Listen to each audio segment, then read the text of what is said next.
नमस्कार बच्चों, स्वागत है अपने इस YouTube चैनल पर। बच्चों, आज की इस वीडियो में हम कक्षा 12 के विद्यार्थियों के लिए समाज शास्त्र का मॉडल पेपर लेकर आए जो 2023 बोर्ड के लिए वेरी इंपॉर्टेंस रहेगा। बच्चों, कक्षा 12 समाज शास्त्र पूर्णांक आपको जो रहेगा बच्चों वो 100 नंबर का रहेगा और समय 3 घंटे 15 मिनट आपको मिलेंगे। समझ रहे हो? उसके बाद में देखो बच्चों, नोट में क्या रहेगा, प्रारंभ के 15 मिनट परीक्षार्थियों को प्रश्न पत्र पढ़ने के लिए निर्धारित किया जाएगा। उसके बाद सभी प्रश्न बच्चों अनिवार्य रहेगा। आपको 1 से 10 तक बच्चों को विकल्पी प्रश्न रहेगा और उसके बाद में अतिलघुत्री आपको मिलेगा। अतिलघुत्री बच्चों प्रत्येक शब्द लगभग 25 शब्दों में आपको देना होगा। उसके बाद लघुत्तरी प्रश्न है जो बच्चों आपको 50 शब्दों में लिखना पड़ेगा। उसके बाद दीर्घ प्रश्न है जो 150 शब्दों में लिखना है। आपको ज़्यादा नहीं लिखना है। देखो थोड़ा बहुत कम हो जाएगा चलेगा, लेकिन ज़्यादा बच्चों लिखोगे तो वो नहीं चलेगा। समझ बच्चों? तो चलिए हम लोग मॉडल पेपर को हल करते हैं जो है। सबसे पहले बच्चों हम लोग बहुविकल्पी प्रश्न हल करेंगे। समझ रहे हो? सबसे पहले बहुविकल्पी प्रश्न ऐसे रहेगा। देखो पहला क्वेश्चन है कि भारतीय संस्कृति की के प्रमुख लक्षण इनमें से कौन है? प्राचीनता है, दीर्घजीविता है, सहिष्णुता है, उपयुक्त सभी। तो बच्चों पहला का सही जवाब क्या हो जाएगा? यहाँ उपयुक्त सभी हो जाएगा। प्राचीनता भी है, दीर्घजीविता भी है, सहिष्णुता भी है। समझ बच्चों? चलिए अगला क्वेश्चन हम लोग देखेंगे। किसने कहा कि जानकी एक गणितीय ज्ञान है? किसने कहा बच्चों कि जानकी एक गणितीय ज्ञान है? जो बान मेयर, लीबा सिमर, माल्थस, अचले गुलियार्ड। तो यहाँ सही जवाब क्या हो जाएगा? तो द हो जाएगा, अचले गुलियार्ड ने कहा था। अगला क्वेश्चन देखेंगे बहुविकल्पी। किसने कहा संस्थाएं कार्य विधियों की स्वीकृति दर्शाएं या स्वरूप हैं? किसने कहा था? तो यहाँ सही जवाब 3 का सही जवाब बच्चों हो जाएगा, मैकाइवर और पेज। देखो मैकाइवर ए और पेज का कथन है समाज शास्त्र सामाजिक संबंधों का जाल है। यह किसने कहा था? मैकाइवर और पेज ने कहा था। अगला क्वेश्चन है कि 2011 की जनगणना के अनुसार लिंगानुपात कितना है? क्या है बच्चों? 2011 के जनगणना के अनुसार जो है लिंगानुपात क्या है? लिंगानुपात किसे कहते हैं बच्चों? प्रति हजार पुरुषों पर, यानी जो है प्रति हजार पुरुषों पर महिलाओं की संख्या को लिंगानुपात कहते हैं। तो यहाँ 2011 की जनगणना से पूछ रहा है। सही जवाब बच्चों हो जाएगा 940, यानी 1000 पुरुषों के एवरेज में 940 महिलाएं। यही जो है पूरे भारत का जो है 2011 की जनगणना का लिंगानुपात है। चलिए बच्चों अगला क्वेश्चन देखेंगे हम लोग। प्रत्येक समाज में निम्न में से किन संसाधनों के आधार पर विभेद किया जाता है? धन, संपदा, शिक्षा, उपयुक्त सभी। तो बच्चों 5 का सही जवाब क्या हो जाएगा? डी हो जाएगा, उपयुक्त सभी हो जाएगा। चलिए अगला क्वेश्चन देखेंगे हम लोग। क्षेत्रवाद के प्रबल होने का कारण है भाषाई प्रेम, असंतुलित आर्थिक विकास, सामाजिक अन्याय और पिछड़ापन, उपयुक्त सभी। तो बच्चों 6 का सही जवाब क्या हो जाएगा? दा हो जाएगा, उपयुक्त सभी हो जाएगा।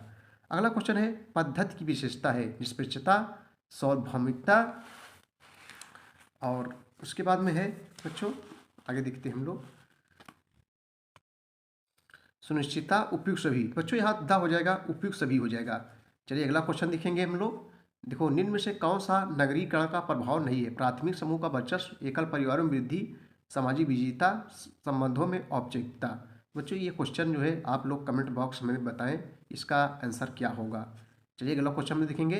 आधुनिकीकरण के परिणाम स्वरूप परिवर्तन होता है सामाजिक व्यवस्था में, सांस्कृतिक व्यवस्था में, व्यक्तित्व व्यवस्था में, उपयुक्त सभी। तो यहाँ बच्चों दा हो जाएगा, उपयुक्त सभी में।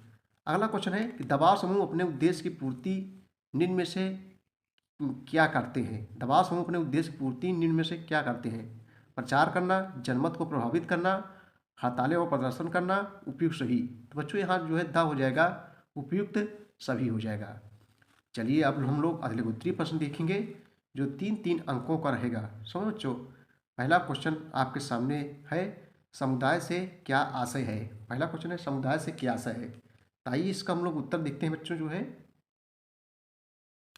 समुदाय से क्या बच्चों आशय है, आइए इस उत्तर देखेंगे। 11 नंबर हम लोग जो है देखो, जब किसी छोटे बड़े समूह के सदस्य इस प्रकार साथ साथ रहते हैं कि उनका साथ रहना किसी विशेष प्रयोजन या स्वार्थ से ना होकर सामान्य जीवन के जो है कारण होता है, तो ऐसे समूह को बच्चों हम लोग समुदाय कहते हैं। समझ रहे हो ना? चलिए क्वेश्चन नंबर हम लोग 12 देखेंगे बच्चों। सह शताब्दी विकास लक्ष्य 2015 क्या है? आइए हम लोग इसका जो है उत्तर देखते हैं। जो है क्वेश्चन नंबर जो है 12 नंबर है सह शताब्दी विकास लक्ष्य। देखो बच्चों, सहस्त्राब्दी विकास लक्ष्य, इनको MDG यानी IMR प्रति 1,000 जीवित बच्चों पर मरने वाले शिशुओं की संख्या को जो है घटाकर 2015 तक 28 करने का था। इसी को कहते हैं बच्चों सहस्त्राब्दी विकास लक्ष्य 2015। अगला क्वेश्चन देखेंगे हम लोग। क्वेश्चन नंबर 13 है, जनजाति समुदाय से आप क्या समझते हैं? बच्चों, जनजाति जिसको भारतीय संविधान में ST के नाम से जाना जाता है, तो जनजाति किसी के समुदाय से आप क्या समझते हैं? आइए इसका उत्तर देखेंगे। बहुत सरल है बच्चों। क्वेश्चन नंबर जो है 13 देखेंगे हम लोग जो है। देखो, जनजाति एक ऐसे लोगों का समूह है, जनजाति जो है एक ऐसे लोगों का समूह है जो एक निर्धारित भौगोलिक क्षेत्र में रहते हैं।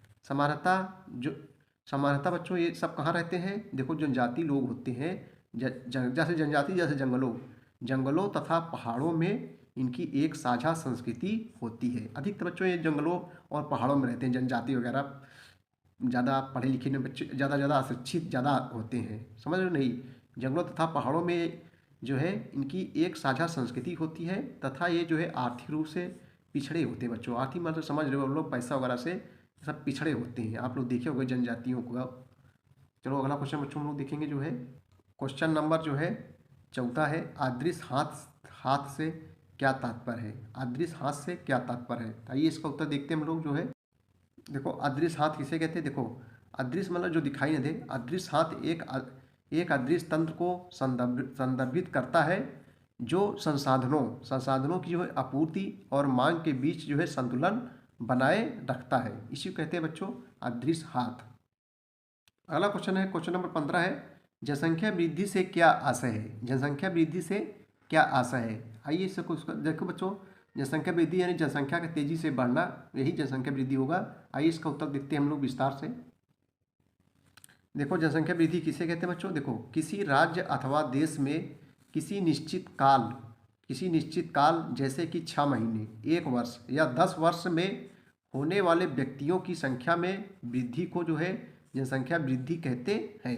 देखो बच्चों, हमारे यहाँ जो जनसंख्या गणना की जाती है, जनसंख्या काउंटिंग की जाती है, 10 वर्षों बाद करते हैं। कितने वर्षों बाद बच्चों? 10 वर्षों बाद जो है जनगणना की जाती है, तो उसे जो है जनसंख्या वृद्धि कहते हैं। चलिए अगला क्वेश्चन देखेंगे हम लोग। Question number 16। क्वेश्चन नंबर 16 क्या भैया? पश्चिमीकरण से आप क्या समझते हैं? तो आइए इसका उत्तर देखेंगे बच्चों हम लोग। पश्चिमीकरण से क्या आशय है?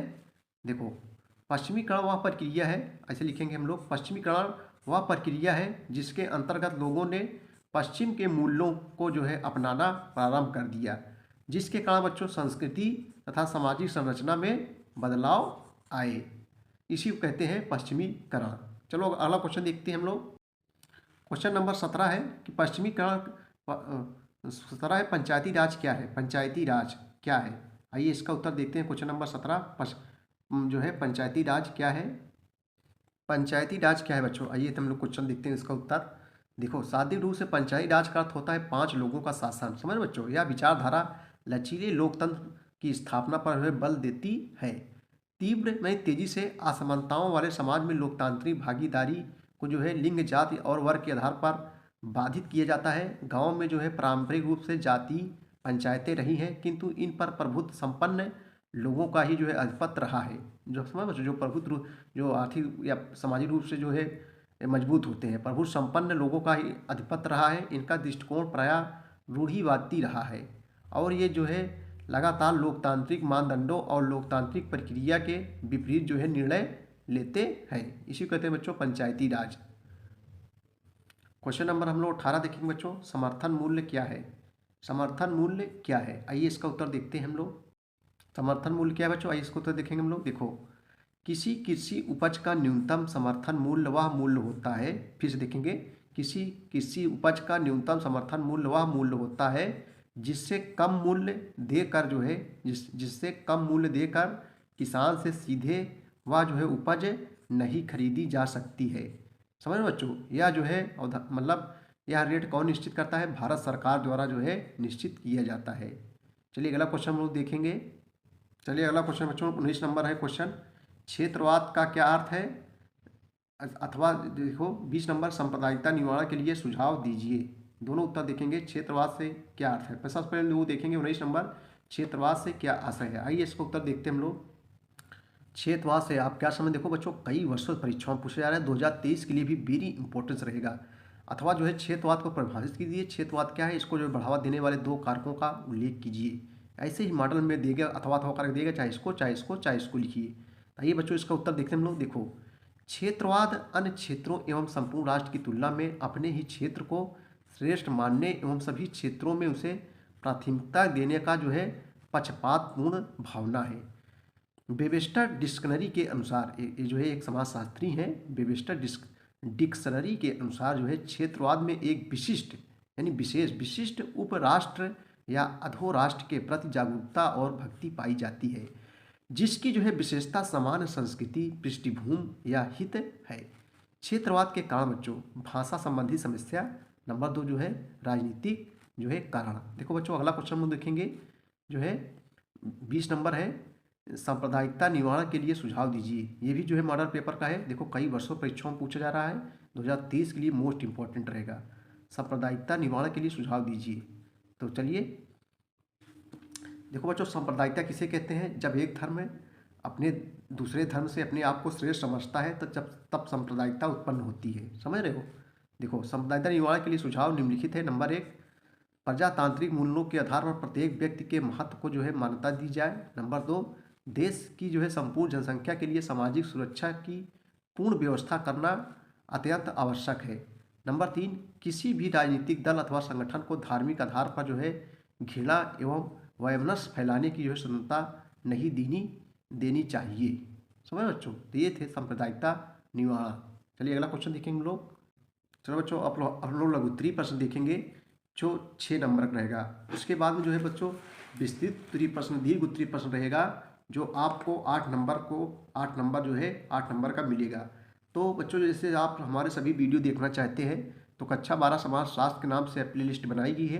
प्लेलिस्ट के माध्यम से आप हमारे सभी वीडियो देख सकते हैं। ये सब जो है जितने भी क्वेश्चन दिए गए हैं सब जो है पढ़ाए गए हैं। देखो बच्चों द्वितीय प्रश्न रहेगा, ऐसे मॉडल रहेगा, अथवा कर देगा, चाहे इसको कीजिए इसमें चाहे इसको कीजिए। अब देखो चाहे इसको कीजिए चाहे इसमें से एक ही करना है, जहाँ अथवा लग जाए एक करना है। समझ रहे हो?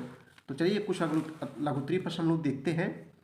देखो पहला क्वेश्चन है, क्वेश्चन नंबर 21 है, सामाजिक जनसांख्यिकी का क्या अर्थ है? आइए इसका उत्तर हम लोग देखेंगे। सामाजिक जनसांख्यिकी का क्या अर्थ है? 6 नंबर का सामाजिक जनसांख्यिकी का क्या अर्थ है? चलो देखते हैं बच्चों उत्तर। देखो सामाजिक जनसांख्यिकी में जनसंख्या के सामाजिक, आर्थिक या राजनीतिक पक्ष का अध्ययन किया जाता है। यह किसी विशेष समाज के जन्म दर, मृत्यु दर, प्रवासन को जो है प्रकाश में लाता है बच्चों। इसके अंतर्गत 4 प्रक्रियाएं शामिल होती हैं जो निम्नलिखित हैं। नंबर 1 जो है जनसांख्यिकीय संरचना, जिसके अंतर्गत जन्म दर, मृत्यु दर, प्रवासन आता है। उसके बाद में है सामाजिक संरचना, एक क्षेत्र का संगठन। उसके बाद में है बच्चों सामाजिक प्रक्रियाएं, वह प्रक्रियाएं जिसके अंतर्गत व्यक्ति समाज में जो है मिलजुल कर शांति तथा सद्भाव के साथ रहता है, जैसे सहयोग, मिलजुल कर रहना, चिंतन मनन इत्यादि। उसके बाद चौथा बच्चों सामाजिक जनसांख्यिकी में समाज की जनसंख्या में परिवर्तन अथवा जो है उसका परिणाम एवं हमारे ऊपर पड़ने वाले इसके प्रभाव को शामिल किया जाता है। इसी को कहते हैं बच्चों जो है क्या कहते हैं? सामाजिक जनसांख्यिकी का अर्थ कहते हैं। चलिए अगला क्वेश्चन हम लोग देखेंगे। देखो बच्चों 22 नंबर है, एकदम सरला है, ग्रामीण एवं नगरीय समाज में अंतर स्पष्ट कीजिए। क्वेश्चन हम पढ़ाए हैं, आपको प्लेलिस्ट में मिल जाएगा। देखो बहुत सरला है, ग्रामीण एवं नगरीय समाज में अंतर। देखो ग्रामीण जो गांव में रहते हैं उसे ग्रामीण बोला जाता है और जो नगरों में रहते हैं उसे नगरीय बोला जाता है। समझ बच्चों? देखो गाँव में जो लोग होते हैं शिक्षित कम होते हैं, पढ़े लिखे कम होते हैं, लेकिन नगरों में पढ़े लिखे लोग ज़्यादा होते हैं। समझ रहे हो? गाँव के लोगों का मुख्य व्यवसाय बच्चों जो कृषि होता है, यानी ज़्यादा से ज़्यादा लोग कृषि पर निर्भर रहते हैं। लेकिन नगर में बच्चों क्या होता है? पढ़े लिखे शिक्षित लोग होते हैं जो है नौकरी पेशा वाले, और जो है औद्योगिकरण यानी उद्योग धंधे ज़्यादा लोग करते हैं। हाँ, ये सब चीज़ें हैं जो गांव में लोग मिलजुल कर अधिकतर रहते हैं, लेकिन शहरों में बच्चों, नगरों में ऐसा सिस्टम नहीं है, सब अपने काम से काम रहते हैं। तो आप बना के लिखेंगे बच्चों तो आपको पूरा नंबर एग्जामिनर देगा, ये दो कठिन नहीं है। चलिए हम लोग 23 नंबर देखेंगे, सामाजिक बहिष्कार की अवधारणा का वर्णन कीजिए। 6 नंबर का है।